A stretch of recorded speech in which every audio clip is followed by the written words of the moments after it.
Merci Sophie. Gérard Manuel pour le groupe UMP. Gérard. Oui, merci Président, au pied levé. Merci à l'ensemble des intervenants qui nous ont rejoints ce matin pour cette commission.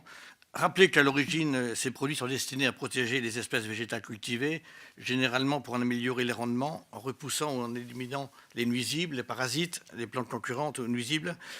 Ils sont aussi utilisés pour le contrôle d'organismes vivants non désirés sur des zones non cultivées. Ça a été rappelé, il existe des types très différents de produits phytosanitaires, contenant ou non des minéraux, des métaux, des produits chimiques de synthèse et naturels. Une catégorie de produits phytosanitaires est réputée moins nocive ou non nocive pour l'environnement en agissant de manière différente, par compétition, par prédation, par mimétisme, par stimulation des défenses naturelles. Et certains, néanmoins, peuvent être nocifs pour l'environnement ou la santé en cas de mauvaise utilisation, et ça a été dit par l'un de nos intervenants, notamment en ne respectant pas les conditions d'emploi codéfinies par le fabricant et les autorités responsables de l'homologation. Rappelez aussi que les produits jugés les plus toxiques ou écotoxiques sont étiquetés comme tels, conformément à la réglementation qui évolue avec les connaissances scientifiques. L'ANSES, l'Agence nationale de sécurité sanitaire et de l'alimentation, de l'environnement et du travail, est chargée d'évaluation de la toxicité de ces produits. Mais le vendredi dernier, le 20 mars, l'OMS a classé 3 pesticides cancérigènes probables, dont le glyphosate, qui est beaucoup utilisé par les jardiniers et les agriculteurs, et 2 insecticides cancérogènes. Des traces de glyphosate sont d'ailleurs retrouvées dans l'air, dans l'eau et la nourriture. Par ailleurs, le lien entre certains produits phytosanitaires qui ne sont plus utilisés en France et les atteintes à la fertilité masculine ont été clairement établis, mais des doutes, c'est vrai, subsistent, et ça a été dit là également ce matin, sur des produits actuellement employés. La première remarque, c'est qu'il y a beaucoup d'incertitudes dans vos remarques. On n'est pas du tout dans la science exacte, donc pour un certain nombre de matières actives employées.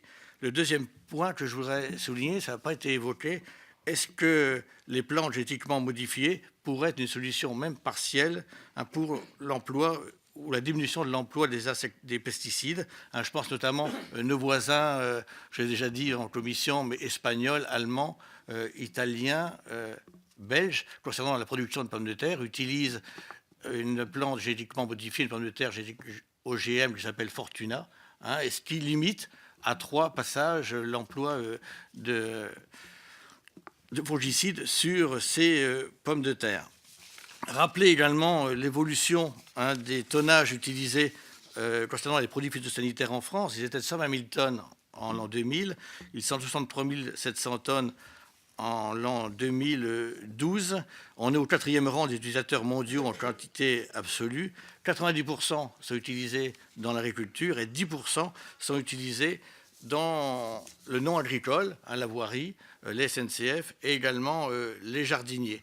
Donc si on considère que 2 tiers de ces 10% sont utilisés par les jardiniers, soit 6 500 tonnes, et si ces chiffres sont exacts, ça signifie que la surface égale, et bien l'utilisation des produits phyto est 10 à 20 fois supérieure pour la même surface au niveau de l'emploi par les jardiniers. Est-ce que là, il n'y a pas un petit problème d'information ?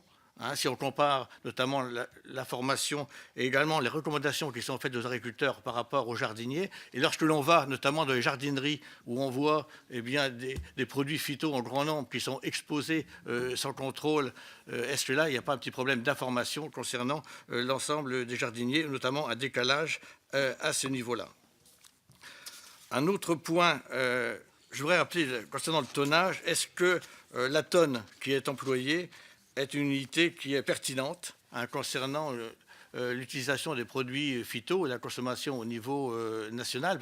Une tonne de produits phytosanitaires en soi, ça ne veut rien dire, parce que ce qui compte, c'est la matière active qui est employée au mètre carré ou au niveau de l'utilisation. Et puis, 5e point, considérez-vous globalement que l'utilisation des pesticides est positive pour notre société? Merci.